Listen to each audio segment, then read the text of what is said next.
Australia has lost the hosting rights to COP31. COP sounds like somebody who give you a parking ticket, but it actually stands for Conference of the Parties, the annual UN climate summit where 200 countries fight over who cuts emissions, who pays for it, and how quickly the fossil fuel taps get turned off. But hosting a COP, that's a different game. They set the agenda, they chair the negotiations, they draft the final deal. That's the real power in the world of climate politics. But here's the catch. The host has to be picked by consensus, which means if even one country says, nah, the whole thing stalls. So Australia's bid started in 2022. The pitch was pretty smart on paper. A Pacific COP hosted in Adelaide and co-designed with Pacific Island nations. And front and center, Energy Minister Chris Bowen. Right up until the final week, he was publicly bullish, basically telling the world Australia had it sewn up. Turkey also put in a bid back in 2022, but they didn't need to win over anyone. Under COP rules, all they had to do was refuse to budge. And that's what they did for 3 years. But then, back in Canberra, Prime Minister Anthony Albanese gives a public statement. If Australia is not chosen, if Turkey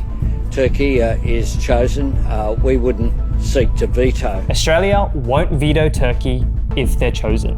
This wasn't a fumble, it was a message. The timing couldn't have been worse. Australia had built expectations across the Pacific, across the UN, across its own domestic press. And suddenly, it was signaling retreat. And that raised a brutal question. Was this a collapse or a quiet exit strategy?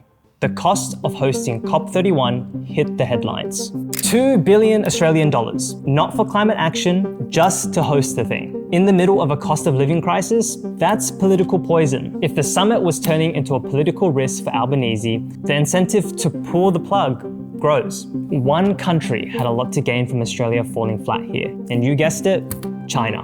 Beijing has been quietly expanding influence across the Pacific through infrastructure, soft loans, security deals, and diplomacy. If Australia had hosted a Pacific-themed COP, it would have locked in a regional leadership role Beijing's been trying to undermine for years. And Turkey, they're strategic partners with China, especially through the Belt and Road Initiative. So here's the speculative leap, but one worth considering. Did China see value in a spoiler? And did Turkey get just enough behind-the-scenes support to keep saying no to Australia hosting COP31?